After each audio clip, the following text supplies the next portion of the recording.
Election night 2023 is tomorrow, and because of that, we're going to be releasing our final predictions for some of the key races around the country. We're going to be taking a look at Mississippi, Pennsylvania, Kentucky, and Virginia, and we're going to be talking about both chambers of the Virginia legislature. Ohio and New Jersey, we're not going to be covering in depth. I will say for Ohio, I think issue 1 passes as well as legal marijuana. And as for New Jersey, the Democrats will retain control of the legislature in both chambers. Also tomorrow night is our election night live stream, 7:30 p.m. Eastern. Link is down in the description below. Make sure to set a reminder for that. Also, it's going to be in our community tab. As always, again, before we begin, if you're new to the channel, please consider subscribing down below and liking this video if you enjoy. So anyway, we'll get started with Mississippi. We literally talked about this state yesterday, but I figure we do one final look at it, and then I'll give my final analysis on the race. Tate Reeves up against Brandon Presley. This contest is closer than it should be. As we mentioned yesterday, Tate Reeves is a scandal-ridden incumbent. He's not very popular. He's going up against Brandon Presley, who's running as a blue dog conservadem.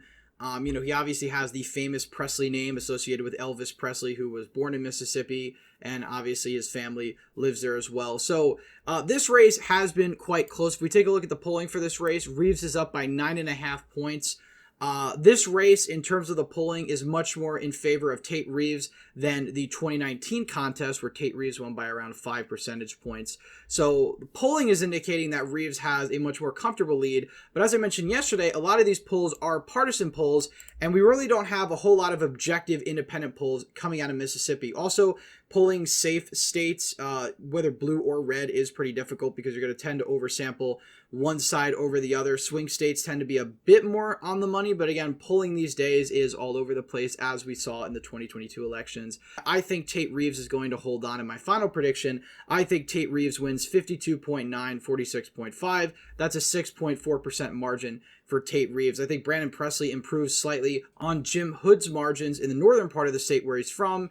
I think Tate Reeves performs about the same, if not slightly better, in the southern portion of the state. Overall, giving a pretty similar margin to what we saw in 2019, but Tate Reeves improves by around 1.5 points or so.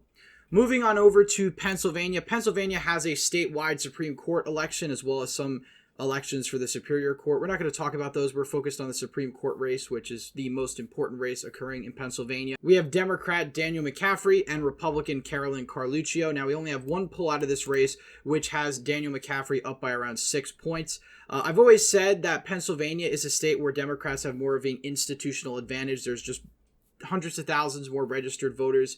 Although the margin has shrunk in recent years, Democrats still make it the majority of registered voters. Also, when you look at a lot of these off-year elections and, non-presidential elections in general, Democrats have won more often than Republicans. And usually, as we've talked about before, Democrats have a much higher ceiling in Pennsylvania than Republicans do. Republicans tend to have a ceiling of around 51, 52% over the past 10 years or so. Democrats can shoot up nearly 60% in some cases in statewide races. You had Tom Wolf win with 58% of the vote back in 2018. But, this race hasn't really gotten a whole lot of coverage. Republicans have been struggling in Pennsylvania ever since 2020. 2021, they won a brief victory in the last Pennsylvania Supreme Court race, but the dynamics were much different.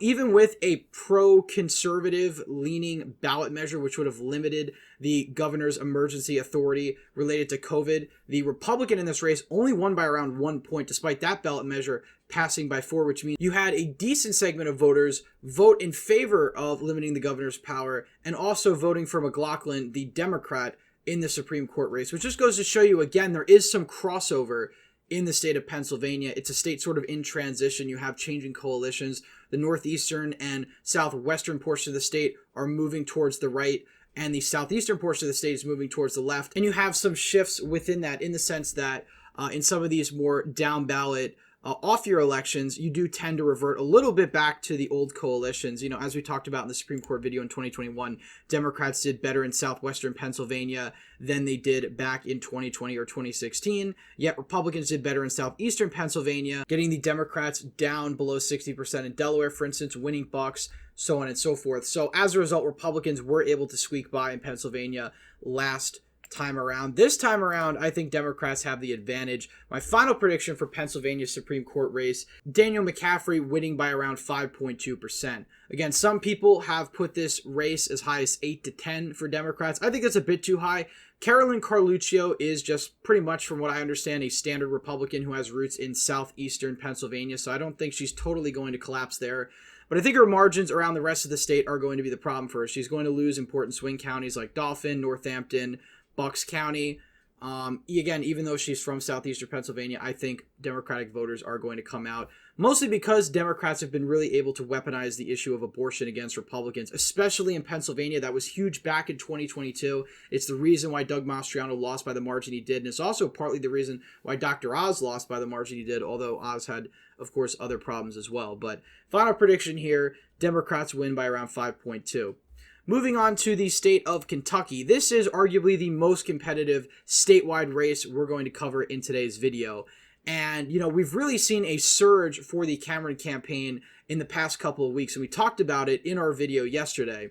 Now, Andy Beshear is the incumbent Democrat here. He's very popular. His popularity hovers around 60%. Now, that doesn't mean he's going to be reelected with 60% of the vote. There is crossover. There are Republican voters who approve Andy Beshear's job but also wouldn't vote for him in a general election. I think one of the biggest issues that challenger Daniel Cameron has been crafting a message that actually works against Andy Beshear, because Andy Beshear has been campaigning relentlessly on Kentucky-specific issues and his tenure as governor, which has led to him being very popular. Daniel Cameron has tried to tie Andy Beshear to Joe Biden, to the National Democratic Party, and quite frankly, it isn't working. Kentucky voters still approve of Andy Beshear pretty overwhelmingly. Now, the thing that I think Daniel Cameron is counting on is the fact that Kentucky is still a very, very Republican state. Again, Donald Trump won the state of Kentucky both times by, I believe, over 25%. So, pretty massive margin for Republicans in federal races, obviously statewide. Obviously, you've also had Mitch McConnell, Rand Paul be reelected by overwhelming margins in recent years. But I think Andy Beshear holds on because of his approval rating and because of the fact that I think Daniel Cameron has really been all over the place. I think it is messaging, and he hasn't really been able to find an issue that's stuck to Andy Beshear. So while I think this race is going to be closer than some people might expect, you have margins somewhere between Beshear winning by 4 points, 6 points. I think he's going to win by 3.5. Final prediction, Andy Beshear wins 51.7% of the vote to Daniel Cameron's 48.2. So the race narrowing up in the past couple weeks, but I think Andy Beshear is going to be bailed out by the fact that he's going to have stronger support in places like Louisville and Lexington. I think Daniel Cameron is going to do better in rural Kentucky overall, that eastern portion of the state. But again, Andy Beshear is still going to keep his margins down significantly enough to actually be able to win statewide. Finally, we get to the state of Virginia. And I've often said the Virginia legislative elections are the most important races happening tomorrow.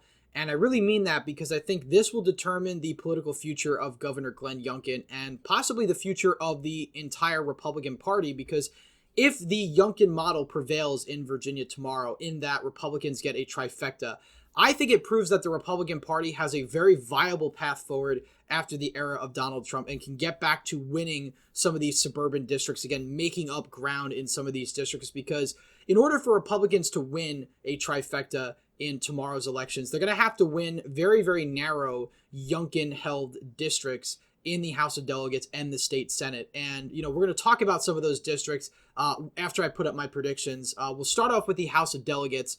I think Republicans are going to retain control of the House of Delegates 51-49.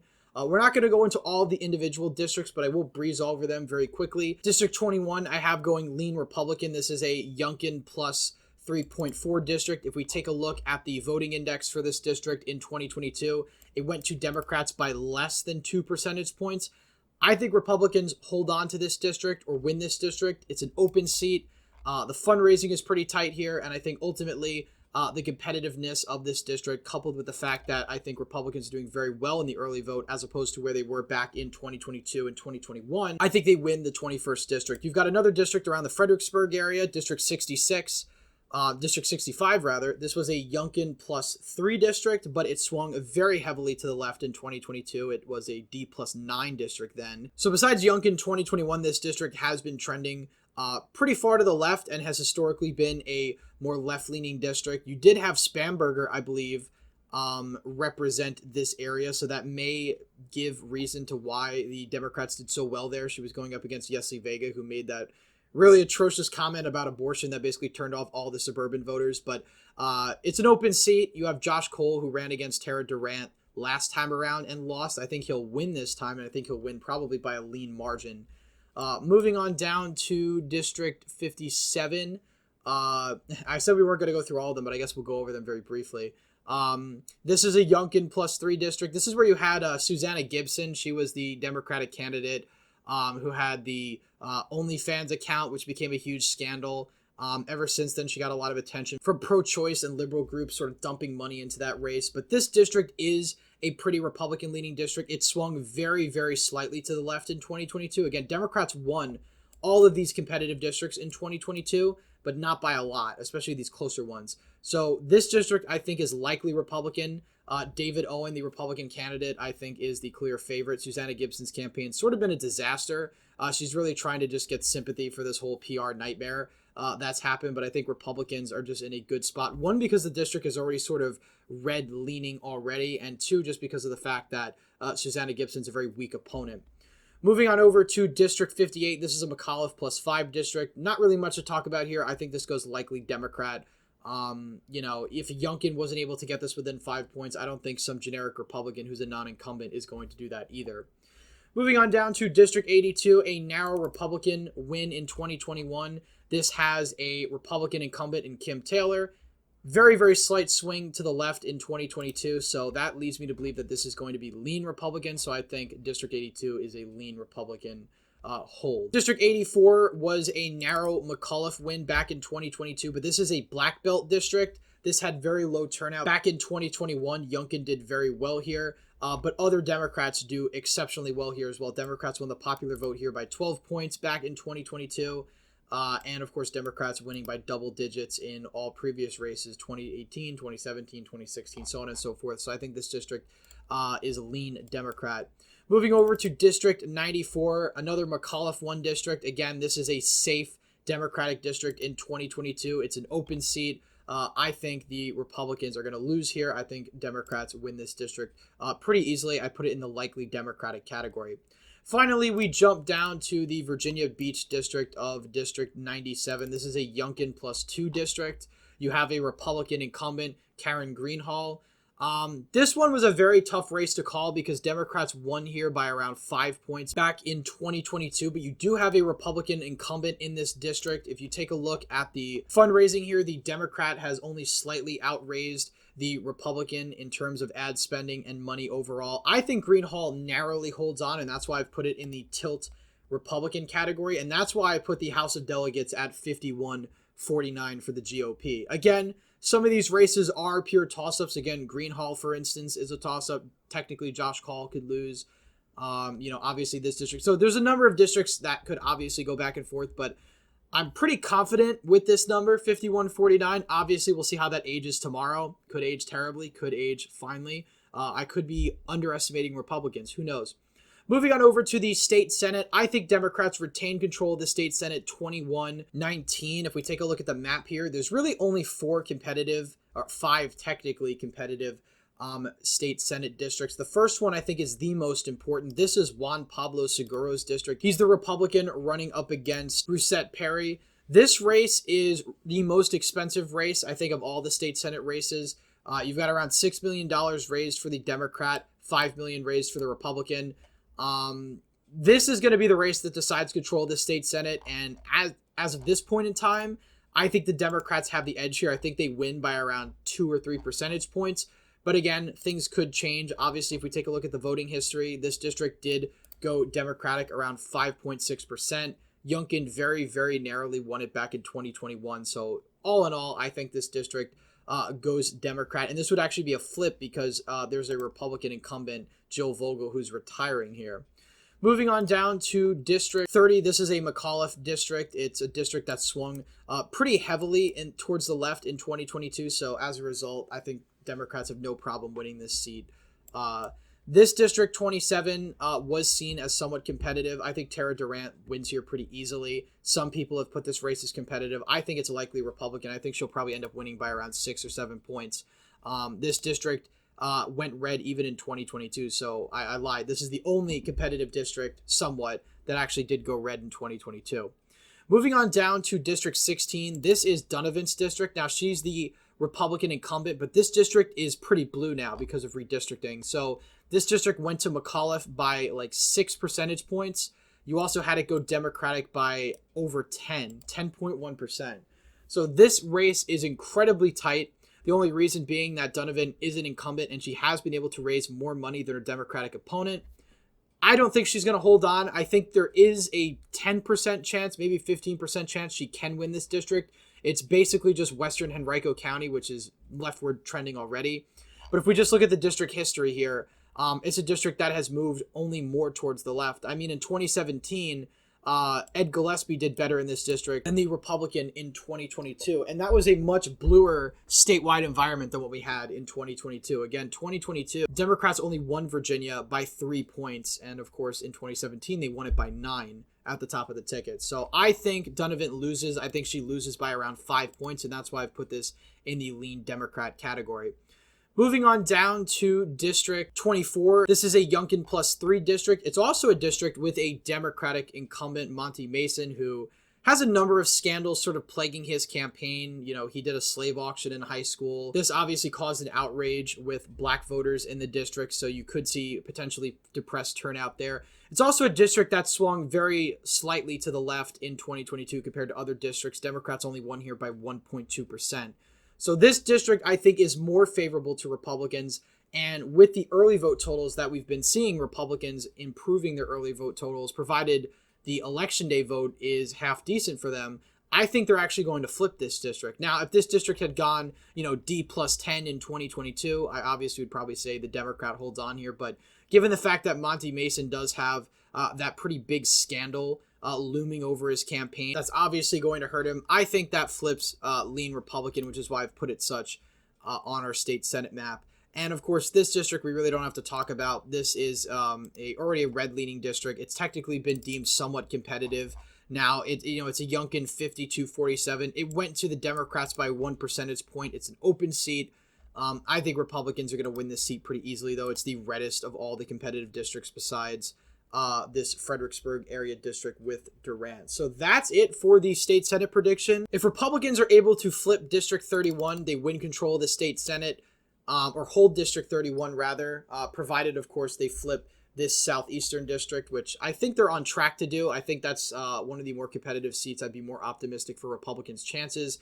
If Donovan pulls a narrow victory, which I think is very unlikely, being honest, but a tie in the state Senate is a Republican majority because you have Lieutenant Governor Winsome Sears breaking that tie. So, all in all, I think we're going to have a split verdict out of Virginia. Again, I could be very wrong about that. But just looking at it district by district, that's the way I see things playing out, especially when you look at the swing to 2022. I think those swings are very revealing because that's in the post-Roe environment. So if the swing wasn't really that big, I think Republicans do have somewhat of an advantage here because you are talking about a lower turnout election with potentially higher Republican early vote turnout. Not even potentially, you do have higher election participation with Republicans in the early vote. So all in all, I think Democrats hold the state Senate, and I think Republicans hold on to the House of Delegates. So that's basically a maintenance of the status quo. But again, it all comes down to this state Senate district. And obviously for the House, you have a number of very competitive districts that could make or break this prediction. But that's it for my final predictions for the 2023 elections. Stay tuned tomorrow for our live stream, 7:30 p.m. Eastern. Be sure to set a reminder for that. Link will be down in the description below. If you enjoyed this video, please leave a thumbs up, subscribe to the channel if you haven't already. And as always, again, thank you all for watching, and I hope to see you in the next one.